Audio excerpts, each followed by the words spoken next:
दोस्तों welcome to money stocks. तो इस वीडियो के अंदर हम लोग बात करने वाले हैं मल्टीपल स्टॉक्स के बारे में। तो चलिए सबसे पहले हम लोग डिस्कस करेंगे रिलायंस के बारे में।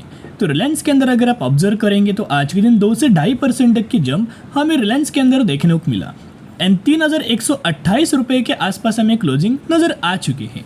रिलायंस कंपनी को लेके मैंने पहले भी बहुत बार आपके साथ शेयर किया था कि कंपनी एक इम्पॉर्टेंट लेवल्स के अंदर ट्रेड कर रहा है और ये लेवल्स का बहुत जल्द ब्रेकआउट आ सकता है, क्योंकि एक राउंड नंबर का भी ब्रेकआउट होने वाला था। उसके साथ साथ जो कंपनी जैन 2024 से यानी कि ईयर टिल डेट से लगातार कंपनी एक रेंज के अंदर फंसा हुआ था, उस रेंज को भी अगर कंपनी निकालेगा तो अच्छी खासी तेजी रैली हमें देखने को मिलेगा, क्योंकि पिछले 6 महीने से कंपनी ये रेंज को लगातार रिस्पेक्ट करता था।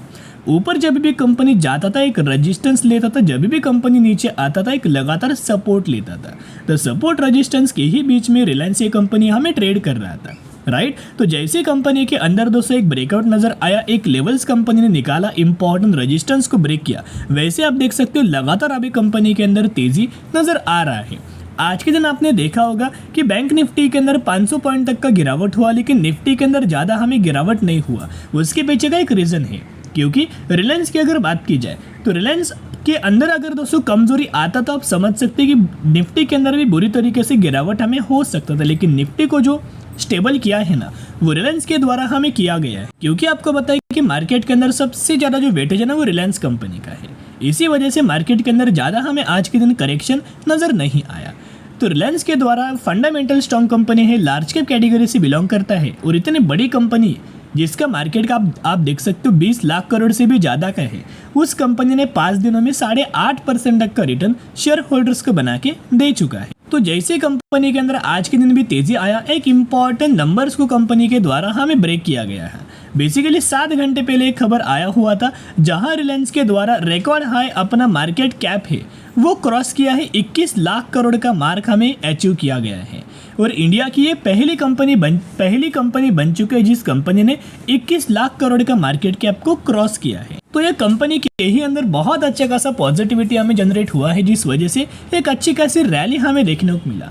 उसके साथ साथ ये तेजी तो आया है, लेकिन रिलायंस कंपनी के अंदर प्रॉफिट्स और ज़्यादा बढ़ सकता है। इनका जो प्रॉफिट है रेवेन्यू से उसके अंदर जंप आ सकती है, क्योंकि इनके द्वारा जो जियो है उसके प्राइजेस को हाई किया गया है। आप देख सकते हो Reliance share hit fresh high on Reliance Jio tariff hike stock price target, इसके द्वारा इनके द्वारा हमें टारगेट भी कंपनी के अंदर दिया गया है। तो इनका ये मानना है कि कंपनी के अंदर टारगेट क्या हो सकते हैं ना, अलग अलग ब्रोकरेज फर्म का अलग अलग लेवल से अलग अलग टारगेट से। तो सबसे पहले आपके साथ दिखाना चाहूँगा मोतीलाल ओसवाल। तो मोतीलाल ओसवाल ब्रोकरेज फर्म के द्वारा ये बोला गया है कि बहुत ज़्यादा चांसेस है कि कंपनी 3,280 रुपये तक का लेवल्स हमें अचीव करके दे सकता है। फिर जेफरीज के द्वारा भी हमें बाइंग रिकमेंडेशन दिया गया है और इनका मानना है कि बहुत जल्द ये कंपनी 3,580 रुपये तक का टारगेट हमें अचीव करके दे सकता है।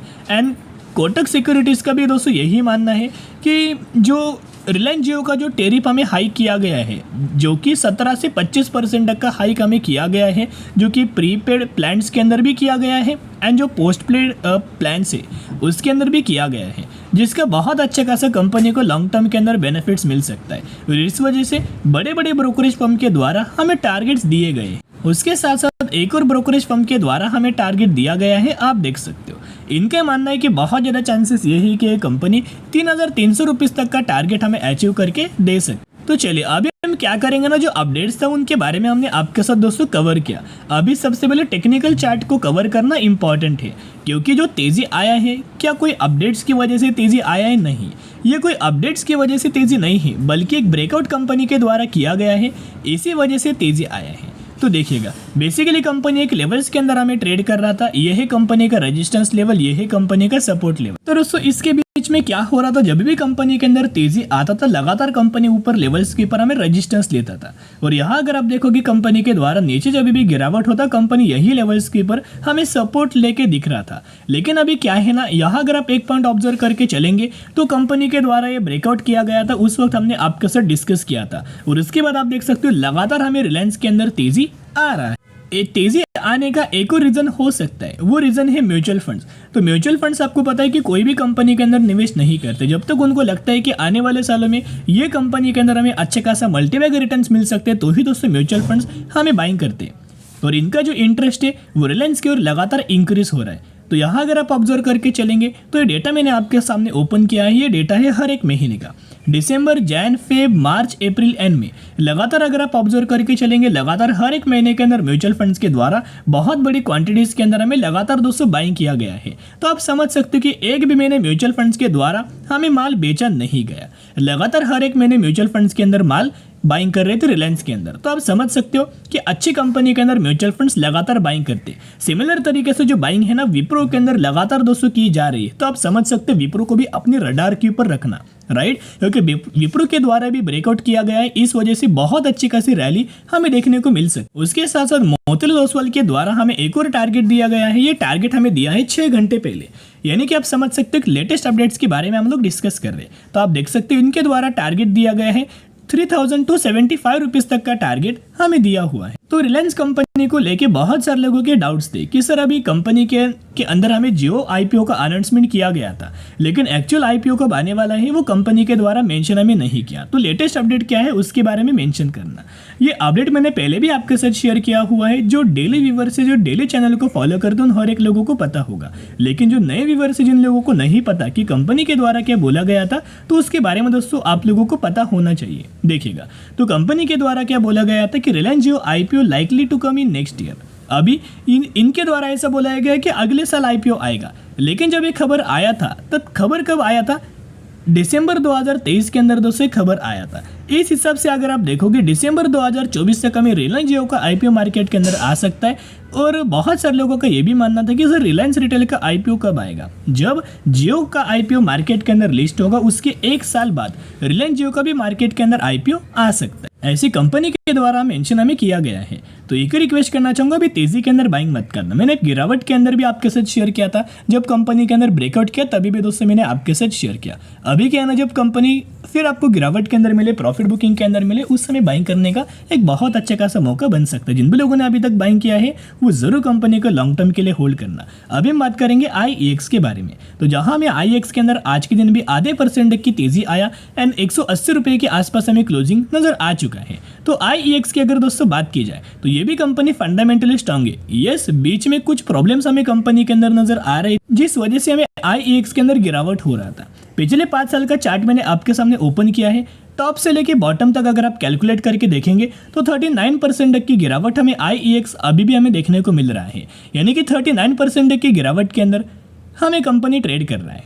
लेकिन अभी क्या है ना, इंपॉर्टेंट जो लेवल्स था IEX के द्वारा लगातार जो रिस्पेक्ट किया जा रहा था, वो लेवल्स का कंपनी के द्वारा हमें फाइनली ब्रेकआउट किया। और जैसे IEX के द्वारा हमें ब्रेकआउट किया गया, वैसे कंपनी के अंदर अगर आप देखोगे पिछले 1 महीने में 15% तक का रिटर्न शेयर होल्डर्स को मिल चुका है। अभी कंपनी स्टेबल होने की कोशिश कर रहा है और जैसे ये लेवल्स फिर निकालेगा एक अच्छी खासी तेजी हमें देखने को मिलेगा। तो कंपनी 39% तक की गिरावट के अंदर क्यों मिल रहा है, तो प्रॉब्लम ये था कि हर एक क्वार्टर के अंदर कंपनी बुरा परफॉर्म कर रहा था, जिस वजह से अगर रिजल्ट दोस्तों बुरा आता है तो आप समझ सकते हो कि मार्केट कितना ज़्यादा बुरी तरीके से रिएक्ट करता है। लेकिन अभी क्या है ना, पिछले 3 क्वार्टर से कंपनी के नंबर्स हमें धीरे धीरे करके इंप्रूव हो रहे हैं। जैसे कंपनी का प्रॉफिट्स में आपके साथ शो करना चाहूँगा, पहले 74 करोड़ था, फिर 83 करोड़, 89 करोड़ और 95 करोड़। लगातार जो कंपनी का प्रॉफिट है वो ग्रो हो रहा है, लगातार कंपनी का अर्निंग पर शेयर है वो भी ग्रो हो रहा है एंड लगातार कंपनी का जो रेवेन्यूज है वो भी ग्रो हो रहा है। उसके साथ साथ म्यूचुअल फंड्स का डेटा भी आपके सामने शो करना चाहूंगा। ये डेटा है मई 2024 का, यानी कि मई महीने का डेटा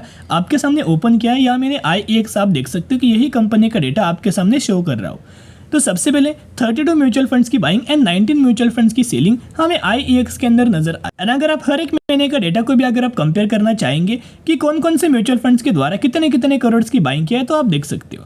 इन्वेस्को का एक फंड है 21,000 करोड़ की बाइंग, कैनरा का एक फंड है 22,000 करोड़ की बाइंग, ओल्ड ब्रिज का एक फंड है ऑलमोस्ट 400 करोड़ की बाइंग, बड़ौदा का एक फंड है 1060 करोड़ की बाइंग एंड SBI का एक फंड है 8800 करोड़ की बाइंग। यानी कि बहुत बड़े बड़े म्यूचुअल फंड्स के द्वारा हमें बाइंग किया जा रहा है।